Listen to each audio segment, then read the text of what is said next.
the video previous, we talked about changing the left hand up a bit so that we're playing different notes, or maybe the same note throughout the entire chordal structure of a song.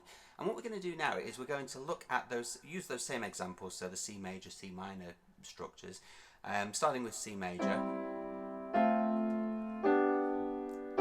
They're effectively pure chords, so you know, C, E, G for C, F, A, C for F, G, B, D for C, and then back to C, E, G for C. So they're your pure chords effectively. And what you can do is insert notes into those chords that will ever so slightly clash with them, but that's fine because that just adds a new kind of magic.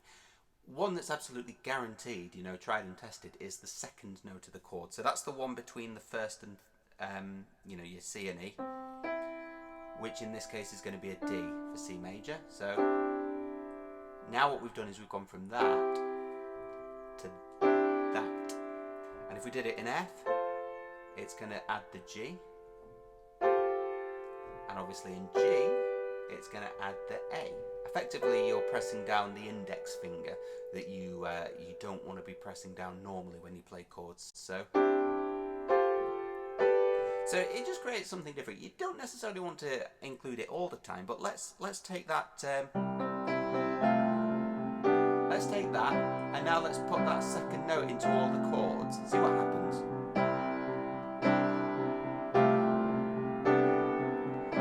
Now for me, that's a bit of overkill, so what I'm going to do is maybe do it in the first one,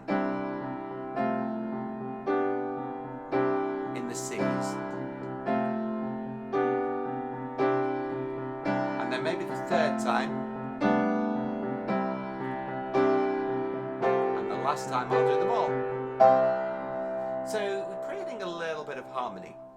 Now, what that is, what that note is effectively, is a suspended note. Now, on its own, or in that context, it doesn't really work as a suspended note because we're playing it with the third. So in C major, we're playing D and E together.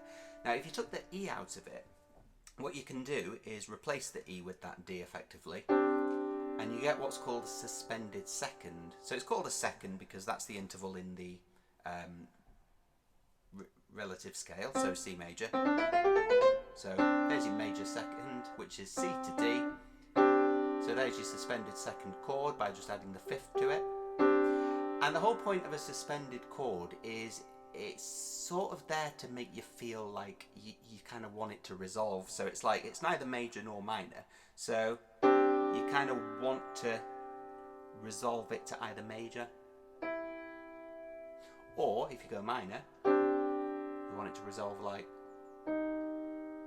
But you can also have what's called a suspended fourth. Now that's exactly the same principle, but what you'd do is you'd replace the E in C major, for example, so your middle note of the triad, you'd replace that with the fourth degree of the appropriate scale. So C major, C, D, E, F, there's F. So what you'd be doing is C, F, G. And now you've got a very, very, very common chord here. And you'll hear this kind of resolve all the time. So if you're in a major key, and if you're in a minor key, and sometimes you'll hear a suspended fourth not quite resolve, it'll go to a suspended second, and then it will resolve. So you get your fourth, your second, and then resolve, or in minor. And they're great techniques as well. They work especially well for the dominant, so the main chord of the key that you're in, so C in C major. And they work really well for the fifth as well. So in the key of C, our fifth is G, and they work really well for that. So if I'm playing any old thing in C, here we go, and then we're back to C. And as I say, they also work with the C, so the dominant, with the tonic,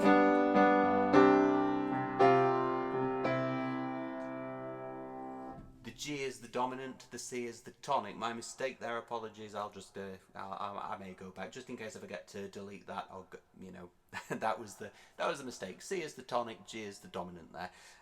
But either way, either of those work. So that's something you can do. Now in a minor key we can do exactly the same thing. We can add those seconds to the chord. So let's take this that we did last time and let's add the second note into the chord.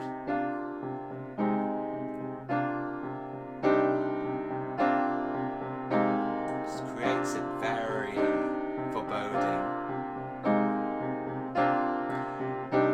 Okay, and again what we can do is we can use that that first chord, so the C minor, the tonic.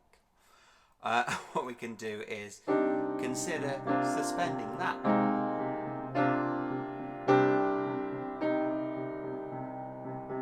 Maybe we'll do it the other way around this time. Maybe we'll do a suspended fourth.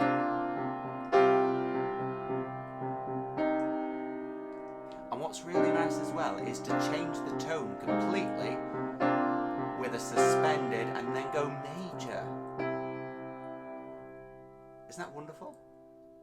So yeah, experiment around with them, you know, play around with adding that second note into your chord, so making a 4-note chord, and then taking that usual middle note out of it, your middle finger effectively, and creating some suspended chords, suspended seconds and suspended fourths, and try playing around with resolving them.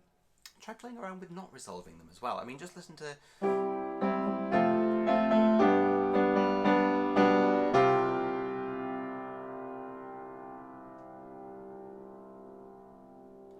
let that sing out and then